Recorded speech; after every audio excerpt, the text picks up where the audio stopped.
Modern science looks for the origins of religion in our uniquely human brains, which developed through the process of evolution.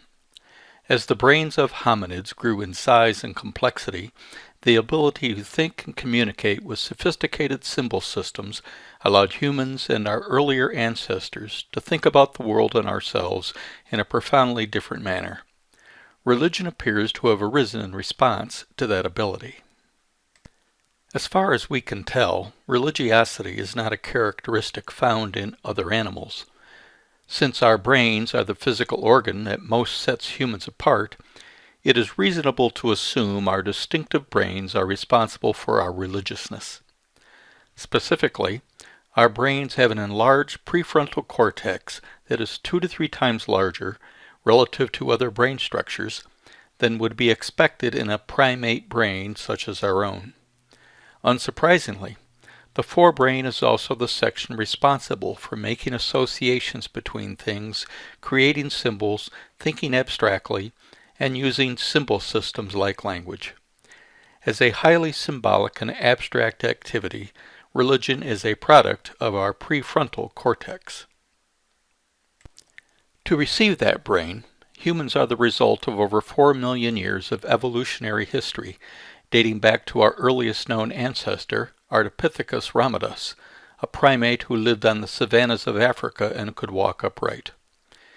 Over those 4 million years, through a succession of species, our brains grew in size from the 300 cubic centimeters of Ardipithecus to the 1400 cubic centimeters of the modern human brain. As the brain increased in size, we also find an associated increase in intelligence, until we see the beginnings of culture and eventually what appears to be religion. In this presentation, we will briefly look at the different members of the Homo genus and what we can determine about their religiousness. Homo habilis lived between 2.3 and 1.6 million years ago, with a brain only half the size of our own. Habilis, which is Latin for skillful, is considered the first member of the Homo genus because they were the first to create and use tools. It is the earliest indication we have of human-like culture, but there is no evidence they practice anything like religion. Homo erectus lived between 1.8 million to 300,000 years ago. His brain had grown to 1,000 cubic centimeters in size, and his activities reveal greater intelligence. The tools were more sophisticated, they used fire. Erectus also shows evidence of being concerned about things that transcend biological needs. In other words, Erectus engaged in activities not directly related to survival and that seemed to have solely symbolic value. Specifically, Erectus appear to have painted themselves. Red ochre stones are found at their campsites that have been scratched to make a powder. That red powder was then mixed with water or fat and used as body paint. As the picture shows, some tribes in Africa still use red ochre for that purpose. While not necessarily religious, it is the first sign of symbolic thinking, which is a necessity for the existence of religion. Homo heidelbergensis lived 700,000 to 200,000 years ago, with a brain size of 1,200 cubic centimeters. The object being held is a heidelbergensis axe made from red stone. It is about 350,000 years old and was found at the bottom of a cave, along with the skeletons of 27 heidelbergensis people. Axes made from red stone are very rare. Dating back to Erectus, the color red appears to have had symbolic meaning. So it is conjectured the axe was left with the corpses as a memento or funerary object. If so, this would be the earliest indication of some kind of deliberate burial practice, which may also indicate some kind of religious belief. Now, the Neanderthals lived from 300,000 to around 25,000 years ago.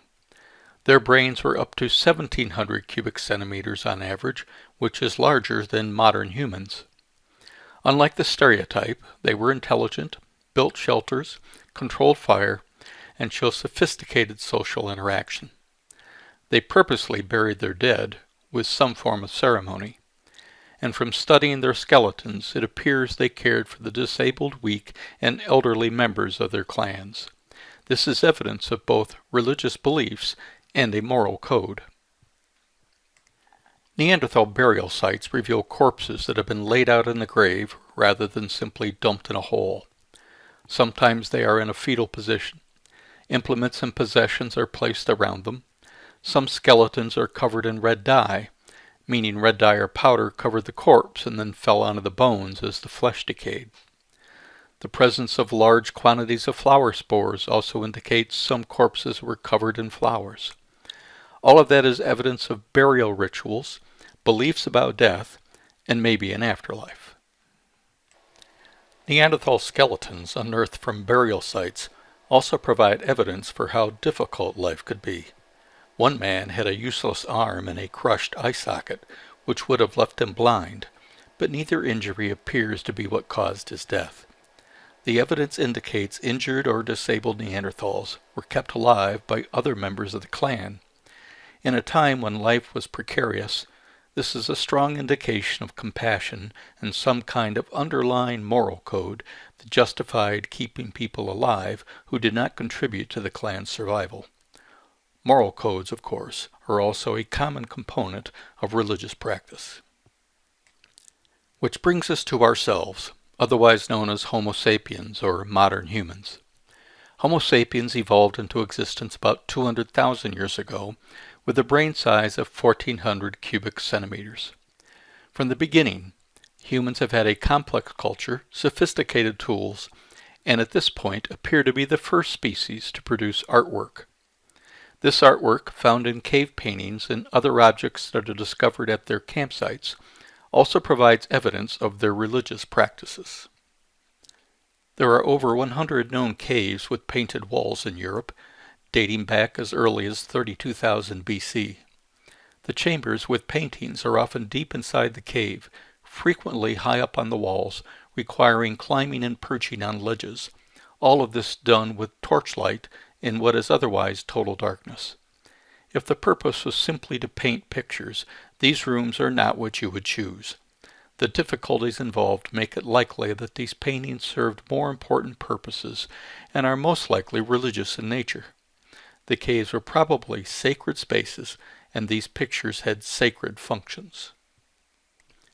It was not unusual for people to leave handprints behind. We believe the handprints were a way to connect themselves with the sacred power in the cave. This is a picture of a horse being hunted. Horses were a frequent part of their diet, judging from the number of horse bones at their campsites. You can see what appear to be arrows. It is believed these hunting pictures were a form of sympathetic magic. Early religion probably possessed a strong magical element. There are numerous pictures of what appear to be shaman. This shaman is dressed in a costume made from different parts of animals they hunted: reindeer antlers, bear paws, a horse's tail. The prominent penis makes it obvious that it is a man. This amazing picture was found on a large stalactite hanging from the roof of the cave in its deepest chamber. The dark triangle is a woman's vagina with pubic hair. You can see the vaginal slit that has been cut into the representation with a stylus. On either side of the pubic triangle are two legs. Above the vagina is what is believed to be a picture of a man in a bison head mounting the female. Fertility appears to have been a significant concern in some of the earliest religious practices. In one cave were found what appear to be altars with the skull of a cave bear on top.